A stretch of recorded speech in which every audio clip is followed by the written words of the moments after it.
So welcome back to YouTube channel study Milan. देखिए आपके BSc final year या fifth semester की मैं फिजिक्स करा रहा हूँ, जो कि आपका सेकंड पेपर है सॉलिड स्टेट फिजिक्स। ठीक है, इसमें आपकी यूनिट है सॉलिड स्टेट फिजिक्स और चैप्टर आपका है एलिमेंट्स ऑफ क्रिस्टल स्ट्रक्चर। ठीक है, इसके मैंने काफ़ी टॉपिक्स करा दिए और आज हम जो टॉपिक्स की बात करने वाले हैं वो है आपका, यहाँ तक मैंने कंप्लीट करा दिया सब। ठीक है, अगर आपने फर्स्ट लेक्चर देखा है, नहीं देखा है तो चैनल को प्लेस में जाकर चेकआउट कर सकते हैं, मैंने डिस्क्रिप्शन लिंक है वहाँ से देख सकते हैं। और अगर आप इसको अपना चैनल समझते हैं तो चैनल को सब्सक्राइब जरूर कर लीजिए। तो थर्ड पॉइंट जो हमारा उसकी डिस्कस करेंगे, बॉडी सेंटर्ड क्रिस्टल। ठीक है, बॉडी सेंटर आपको पता है, आपने 10th क्लास में पढ़ रखा है। अगर आप इसको हिंदी के बजाय इंग्लिश के हिंदी के बजाय अगर इसको आप इंग्लिश में तैयार कर रहे हैं, ये ज़्यादा बेटर ऑप्शन है आपके लिए। तो बीसीसी बॉडी सेंटर्ड क्रिस्टल। ठीक है, काय केंद्रित भी अपने पढ़ा होगा। ठीक है, एफसीसी होता है, बीसीसी, एससीसी, आपके तीन हमने पढ़े हैं।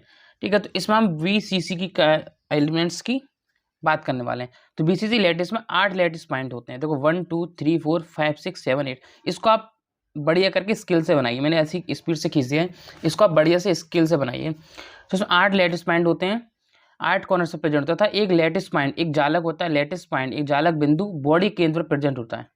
ये देखिए यहाँ पर प्रेजेंट होता है। Example of BCC lattice, BCC lattice के क्या क्या एग्जाम्पल हैं? तो फर्स्ट हमारा structure of alpha iron, FE, structure alpha iron. अगर आपको लॉन्ग क्वेश्चन में आता है तो ऐसे ही पूछेंगे, स्ट्रक्चर ऑफ एल्फा आयरन समझाइए।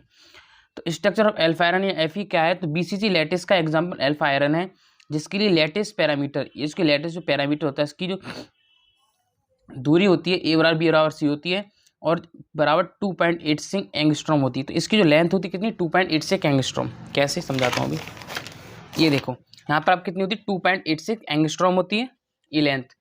ठीक है, आपको बनाना कैसे? आपको 4 कॉर्नर्स टाइप खींचना है, सेम इस टाइप का खींचना है। आपको इस बिंदु से इस बिंदु को मिला देना, इस बिंदु से इस बिंदु को मिला देना, इस बिंदु से इस बिंदु को मिला देना। बीच में आपको एक जो पॉइंट मिलेगा केंद्र पर, वो आपका एल्फा आयरन होगा, एल्फा एफई होगा। ए बराबर बी बराबर सी मिलेगा, ये आपका स्ट्रक्चर ऑफ एल्फा एफई हो गया। ठीक है, आगे बात करते हैं यहाँ पे। तो वीसीसी लैटिस के लिए कोऑर्डिनेशन नंबर 8 होता है, याद रखिए, ये इंपॉर्टेंट काम, ये आपका वैकल्पिक क्वेश्चन में पूछा सकता है कि बीसीसी के लिए कोऑर्डिनेशन नंबर कितना होता है? तो कोऑर्डिनेशन नंबर 8 होता है। एबव डायग्राम में एल्फा एफई के स्ट्रक्चर को शो किया गया है। हमने जो ऊपर डायग्राम सीखा है उसमें एल्फा आयरन के स्ट्रक्चर को शो किया गया है, जिसमें 8 एल्फा आयरन यूनिट सेल के 8 कॉर्नर्स पर प्रेजेंट होते हैं। देन किसी एक कॉर्नर से प्राप्त होने वाले एल्फा आयरन की संख्या 1/8 होगी। अगर आप 8 कॉर्नर्स हैं, अगर आप वहां से एक कॉर्नर की निकालते हैं 1/8 निकल के आएगी, क्योंकि 8 कॉर्नर्स में से एक मतलब 1/8। और कंप्लीट यूनिट सेल का मतलब 8 होगी, निकालें प्राप्त होने वाले आयरन की संख्या, तो 8 × 1/8 हो जाएगी, क्योंकि एक की 8 है, एक की 1/8 है। अगर 8 की निकालेंगे तो 8 × 1/8 हो जाएगा ना, 8 से 8 कट जाएगा, 1 बचेगा आपका। जबकि एक अल्फा आयरन बॉडी सेंटर्ड होता है।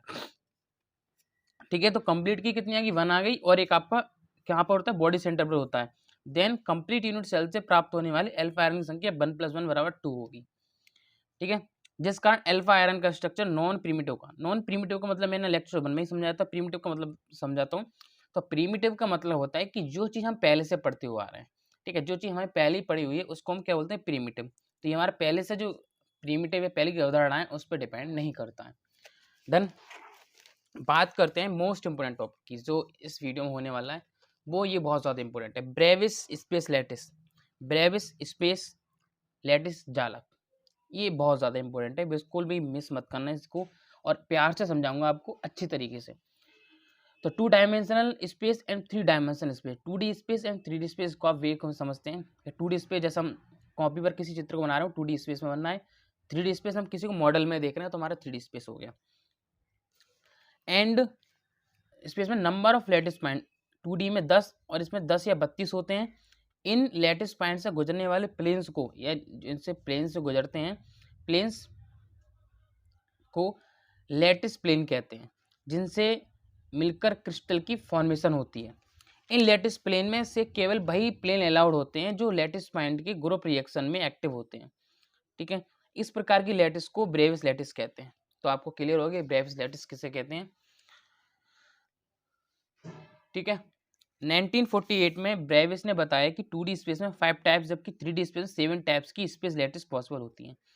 तो 1948 में ब्रेविस ने बताया था कि 2D स्पेस में 5 टाइप्स की, जबकि 3D स्पेस में 7 टाइप्स की स्पेस लैटिस पॉसिबल होती हैं, जिन्हें क्रमशः 05 ब्रेविस स्पेस लैटिस और 07 ब्रेविस स्पेस लैटिस पढ़ते हैं। ठीक है, तो इनके बारे में जानते हैं। तो पहला हमारा 05 ब्रेविस स्पेस लैटिस, ये हमारा क्या होता है, ठीक है, समझते हैं।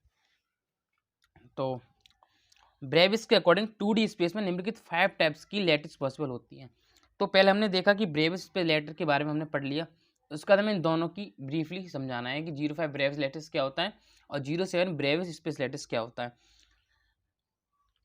05 ब्रेविस स्पेस लैटिस, तो ब्रेविस के अकॉर्डिंग 2D स्पेस में निम्नलिखित 5 टाइप्स की लैटिस प्राप्त होती हैं, वो कौन कौन सी होती हैं समझते हैं।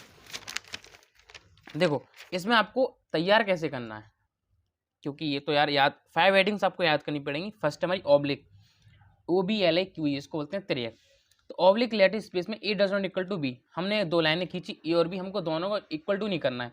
A does not equal to B, अगर ये लाइन इसके बराबर होती तो A बराबर B हो जाता। तो ऑब्लिक लैटिस स्पेस में A does not equal to B and alpha does not equal to 90 0। तो अल्फा का एंगल है वो भी आपका 90 डिग्री का नहीं बनता है इसमें, ठीक है। नीचे इस प्रकार की लैटिस को नीचे डायग्राम में शो किया गया है। तो देखो हमने ये डायग्राम यहाँ पे बनाया है ऑब्लिक का, इस पे does not equal to V है और यहाँ पे alpha does not equal to 90 degree. Alpha हमारा कोई भी एंगल है, कोई ज़्यादा वो नहीं है, ठीक है। तो A does not equal to V, B vector does not equal to V। तो यहाँ पे A does not equal to V है, alpha does not equal to 90 degree है। ऑब्लिक स्पेस में लैटिस का ब्रेविस लैटिस ऑब्लिक ही होता है तथा इसके लिए उपयुक्त यूनिट सेल या पैरेललोग्राम समांतर चतुर्भुज होता है। तो ये जो सेल है ना आपकी यूनिट सेल, इसके लिए कौन सी समांतर चतुर्भुज होगी, इसको हम पैरेललोग्राम बोलते हैं। सेकंड हमारा रेक्टेंगुलर पिरिमिडिम, रेक्टेंगुलर पिरिमिडिम। रेक्टेंगुलर पिरिमिडिम क्या होता है हमारा, इस प्रकार की लैटिस के लिए A does not equal to B but alpha बराबर 90 डिग्री होता है, ठीक है। सेम हमें करना है क्या है, A और B दोनों को बराबर नहीं रखना है, लेकिन जो 90 डिग्री एंगल यहाँ पे हमें शो कर देना है। तो रेक्टेंगुलर प्रीमिटिव हो गया हमारे ये, यहाँ पे हमें A does not equal to V मिला है and alpha equal to 90 degree मिल गया है, ठीक है। थर्ड पॉइंट हमारा इसी में, इस प्रकार की लैटिस के लिए Bravais lattice and useful unit cell दोनों ही रेक्टेंगुलर होती हैं, समांतर होती हैं, ठीक है। थर्ड पॉइंट है रेक्टेंगुलर सेंटर्ड, रेक्टेंगुलर सेंटर्ड, ये क्या है भाई, तो इस प्रकार की लैटिस के लिए A does not equal to B, A बराबर हमारा B नहीं होता है एंड एल्फा बराबर 90 डिग्री होता है। अंतर क्या है इसमें सर, अंतर बताइए, अंतर क्या है इसमें, क्या है रेक्टेंगुलर सेंटर्ड है, ये हमारे एक सेंटर्ड पर उपयुक्त। अब देखेंगे इसकी जो साइज है ना, रेक्टेंगुलर सेंटर साइज है। इस प्रकार की लैटिस के लिए Bravais lattice and useful unit cell दोनों ही रेक्टेंगुलर होती हैं। हमने देखो रेक्टेंगुलर दोनों ही साइज, देखो ये साइज आपका, ये भी रेक्टेंगुलर है, तो पूरी हमारी रेक्टेंगुलर साइज यहाँ पे फाइंड हो रहा है। फोर्थ हमारे स्क्वायर, स्क्वायर आपको पता है स्क्वायर की तो सब चारों भुजाएं बराबर होती हैं। इट मीन्स स्क्वायर लैटिस के लिए A बराबर B एंड एल्फा बराबर 90 डिग्री होता है। तो चार आपको क्लियर होगी, A बराबर B एल्फा बराबर 90 डिग्री। इस प्रकार की लैटिस के लिए ब्रेविस लैटिस ने यूजफुल यूनिट सेल दोनों स्क्वायर होती हैं। डन। फिफ्थ समझते हैं, फिफ्थ पॉइंट के लिए। फिफ्थ पॉइंट हमारा हेक्सागोनल, क्या है हेक्सागोनल। सर ये क्या है समझाते हैं, समझिए हेक्सागोनल।